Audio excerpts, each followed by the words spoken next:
Welcome to Bent's Old Fort. Because the restorers were faithful to preserving the look and feel of the original Bent's Fort, visitors, especially those with children, must take special care. Please, be careful on the stairs. Walk, don't run within the fort grounds. Watch out for the drop-off on the upper level. Please leave furnishings in place. Watch your step in dark rooms. Do not cross barricades. Place trash in the trash receptacles. Use caution around the fort animals. Treat them respectfully. They're not pets. Thank you for your cooperation and enjoy your visit to Bent's Old Fort.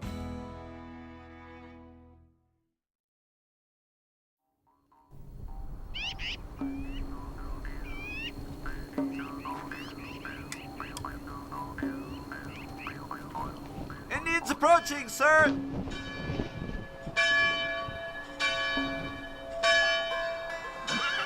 You and I will talk in the great room for coffee.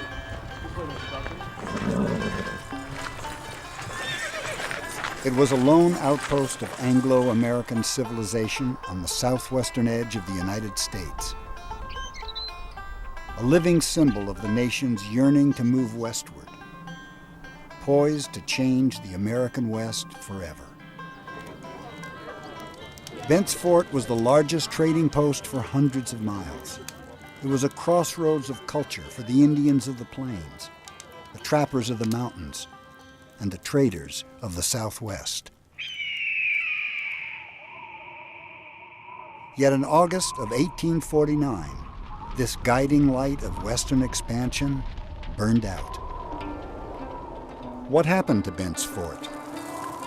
The fur trading empire that helped fuel the flow of commerce on the Santa Fe Trail. What happened to the traders and travelers for whom the fort was a haven in a barren country and a mecca of international trade? And what kind of legacy did they leave behind for the American West and the nation?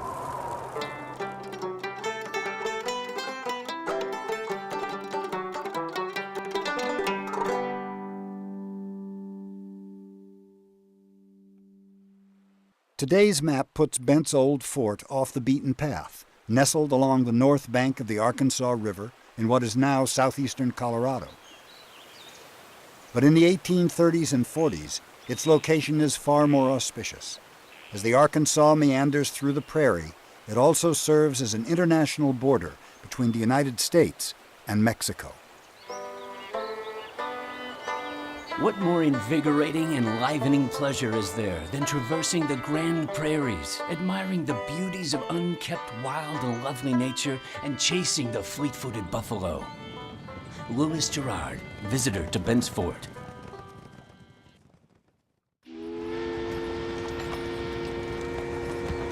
William Bent and his older brother Charles are also drawn to the untamed expanse, despite their metropolitan roots. Raised in St. Louis, they choose the rugged life of fur trading while still in their teens. When they make friends with Saran St. Vrain, a partnership forms that will change the West. In the first decades of the 1800s, the fur trade drives many adventurers and entrepreneurs west. Fur is at the height of fashion, especially beaver felt hats, and trappers find the western rivers rich with pelts. But by the late 1830s, beaver is increasingly hard to find and is being replaced by other furs and silk. Traders gradually shift their sights to an animal of the plains, the buffalo. The prairie is home to a seemingly endless supply. Robes made from buffalo hide sell as quickly as the tribes of the southern plains can hunt and dress them. The Cheyenne, Arapaho, Comanche, and Kiowa barter freely with traders, sharing the bounty. By the early 1830s, business is so good that St. Vrain and the Bents realize they need a headquarters, a hub from which to ferry goods along the bustling Santa Fe Trail, the 800-mile trade route that links Missouri with Santa Fe, New Mexico. Construction begins at a site on the Arkansas River, the border with Mexico, near the Indian camps and buffalo herds, and in view of the Rocky Mountains. Charles Bent knew the comfort of the Mexican adobe houses, and when the fort was being planned, he determined it should be built of adobe. So a large body of Mexican adobe masons was brought up from Taos to make and lay the adobe bricks. George Bent, son of William Bent and Owl Woman. William Bent supervises construction of the fort and becomes its primary caretaker. Originally known as Fort William, it will be the largest structure of its time between the state of Missouri and the Pacific Ocean, and the first permanent American settlement in all the southern plains. Bent's fort will also be the stage on which an international drama would unfold.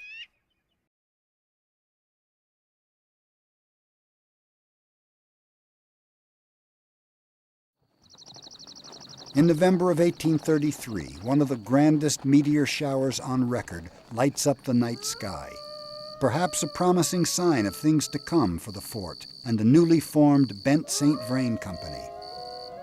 The Cheyenne camped nearby read the silent arrows of light differently. To them, they foretell a fiery death from the heavens, and some men prepare for battle. At dawn the next day, there is a collective sigh of relief, and stories of the night the stars fell pass into Cheyenne folklore. William Bent grows ever closer to the Cheyenne people, cementing his trading ties with marriage and a family. About 1835, he married my mother, Owl Woman, daughter of White Thunder, the keeper of the arrows, and thus became a member of the Cheyenne tribe. George Bent. By the 1840s, Bent St. Vrain and Company is one of America's most successful businesses, famous for its fair and peaceful trade with the Indians. The Cheyenne village was located for the fall and winter of 1844 to surround and kill buffalo and make dress robes for the trade of the fort at the request of William Bent.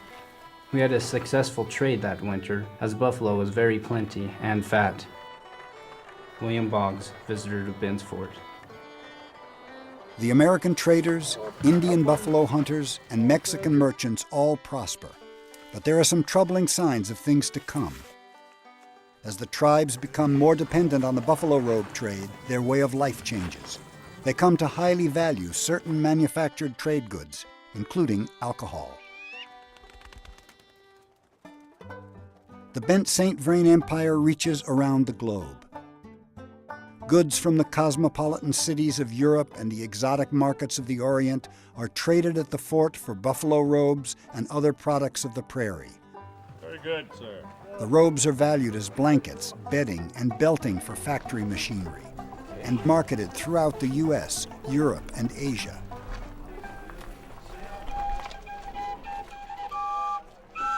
For now, the travelers of the day find Bent's fort more than a trading post. It is a source of comfort in a harsh and lonely land. The solitary stranger passing this lone fort feels proudly secure when he comes within sight of the stars and stripes which float above the walls. George F. Ruxton, traveller and explorer.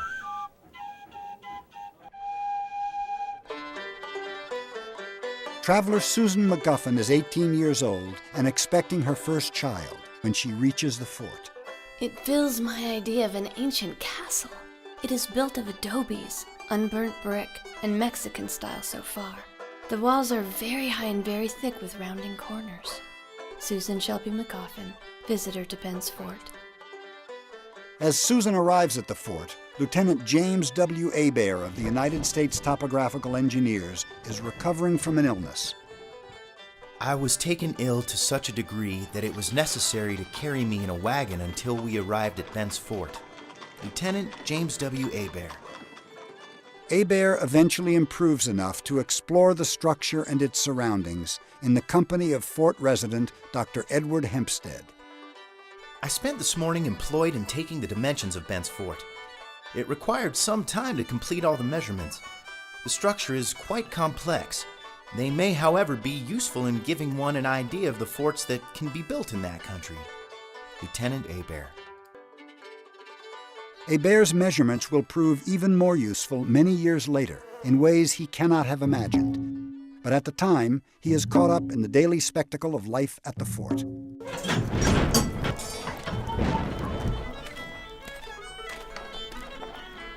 Bent's Fort is its own unique world, a crossroads of culture and a Tower of Babel. At least 7 languages are spoken there: English, French, Spanish, Sioux, Cheyenne, Ute, and Comanche. The majority of hands at the fort are Mexican and Spanish the prevailing language, but with English, French, and Indian additions and combinations, there is no slight confusion of tongues. Captain Philip St. George Cook, 1st Dragoons, U.S. Army of the West. The visitors are just as diverse. In the fort was a melange of traders and employers, government officers and subordinates, Indians, Frenchmen, and hunters. Louis Girard, visitor to Bent's Fort. Good to see you, sir. Some of the early trade is with fur trappers, the so-called mountain men. But by 1846, the favored currency is buffalo robes. Much of the trading goes on in the Indian camps, but the tribes also come to the fort to trade, often bartering in sign language. After the trading is complete, the hides are compacted on the fort's fur press into packages sized for shipping. Spanish is spoken when the wagons arrive from Mexico, loaded with striped Navajo blankets and silver coins. The full complement of permanent residents at the fort is about 60, but numbers can swell to 200. The list of employees and visitors reads like a who's who of the Old West. Among them are Kit Carson and Jim Beckworth. For the children, there is always something to do or see. For adults, tired from hard work and hard travel, the fort offers the opportunity for rest and relaxation, and the rare chance to have fun. All are welcome at the Fort Fandangos, where Charlotte, Bent family slave and fort cook, is a popular dance partner. All, irrespective of rank, age, and color, went pell-mell into the excitement in a manner that would have rendered a leveler of aristocracies and select companies frantic with delight. It was a most complete democratic demonstration. Louis Girard. But some visitors find the amusements at the fort a little too wild, even for the West. Who could have supposed such a thing? They have a regularly established billiard room. And I hear the cackling of chickens at such a rate sometimes, I shall not be surprised to hear of a cockpit. Susan Shelby McCoffin. Fort resident Dr. Edward L. Hempstead also favors quieter pursuits, often keeping to his library. But little can console Susan McGuffin when she miscarries her child. In a few short months, I should have been a happy mother and made the heart of a father glad. But the ruling hand of a mighty providence has interposed and deprived us of the hope. Susan Shelby McCoffin.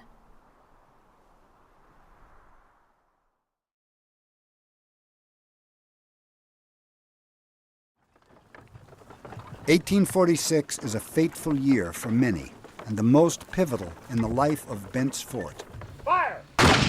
Colonel Stephen Watts Kearny leads a 1,700-man contingent known as the Army of the West from Fort Leavenworth across the plains to fight the war with Mexico.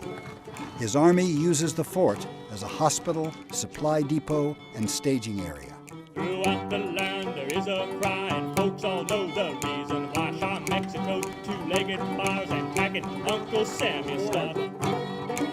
While readying his dragoons, Colonel Kearny issues a proclamation stating his intent to invade Mexico. For the purpose of seeking union with and ameliorating the conditions of its inhabitants, all who take up arms or encourage resistance against the government of the United States will be regarded as enemies and will be treated accordingly. Colonel Stephen Watts Kearny, United States Army of the West. March away, then march away, then march away, bold sons of freedom, you're the boys can steal and bleed on. On August 2nd, Kearny leads his army from the Bent's Fort encampment into Mexican territory to carry out his proclamation. By the end of August, the Army of the West appears to have won over New Mexico without firing a shot. Diplomacy, propaganda, and military might make way for a peaceful transfer of power. Kearny, now promoted to general, moves on to aid in the taking of California, but not before appointing Charles Bent as governor of the New Mexico Territory. As Mexico succumbs to America's westward expansion, William Bent's Cheyenne friend, Yellow Wolf, fears his people will soon suffer a similar fate. He says that the buffalo are diminishing so rapidly that before long, his people will have to starve or else settle down and live like the whites. Lieutenant James W. Hebert. Meanwhile, in Taos, former Mexican territory, Pueblo Indian and Mexican resentment over American rule reaches a fever pitch, resulting in an uprising and the brutal assassination of Governor Charles Bent in January 1847. Other Americans and suspected American sympathizers are also killed in the revolt. Saron St. Vrain raises a group of volunteers to help the U.S. Army put down the revolt and avenge Charles's death. Times remain turbulent, though. Later that year, Saron offers to sell the fort to the U.S. government. They are considering building forts along the Santa Fe Trail to protect the Army and civilians against Indian attacks. It is a difficult time for William Bent. He has already lost his brother Charles. His wife, Owl Woman, and his brother George also die in 1847. Soon after, William Bent and Saron St. Vrain dissolved their partnership, leaving the fort entirely to Bent. Purportedly, the government makes an offer to buy the fort, which William soundly rejects as too low.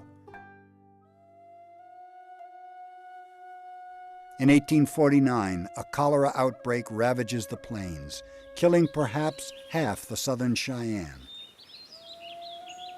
William Bent knows that life at the fort will never be the same.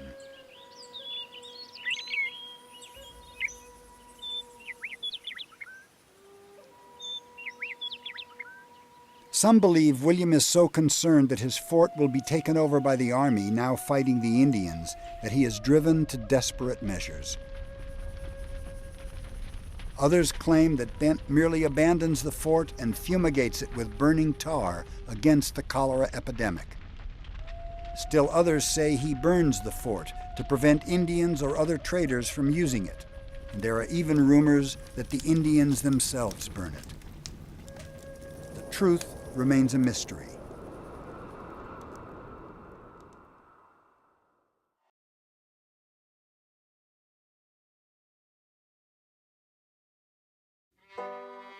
The fort's days as a trading post are over.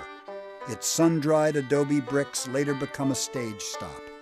In time, the ruins are nothing more than a lonely landmark on the old Santa Fe Trail.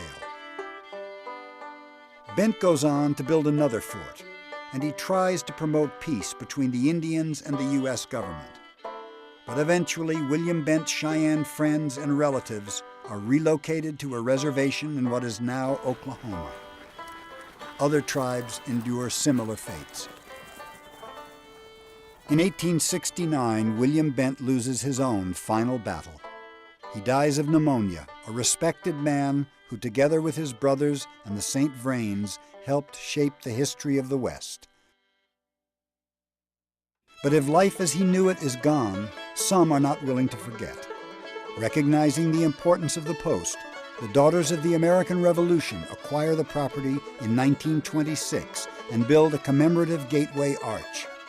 In 1954, the State Historical Society of Colorado obtains the site and excavations begin. 6 years later, Bent's Old Fort National Historic Site becomes part of the National Park System. There is talk of rebuilding the fort, but how can they restore a building no longer there?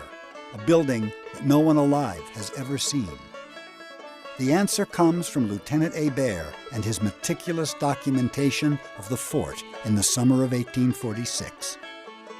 The first adobe brick of the reconstruction is laid in 1975, and the restoration is completed in 1976. That summer, the National Park Service and the state of Colorado dedicate the new Bent's Old Fort. Like a phoenix from its ashes, the fort rises again from the ruins.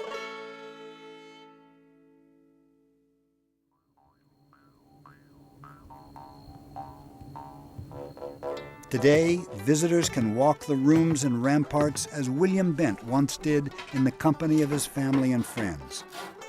They can travel back in time to a day when the Plains tribes and buffalo thrived and international trade united Indian nations, the United States, and Mexico.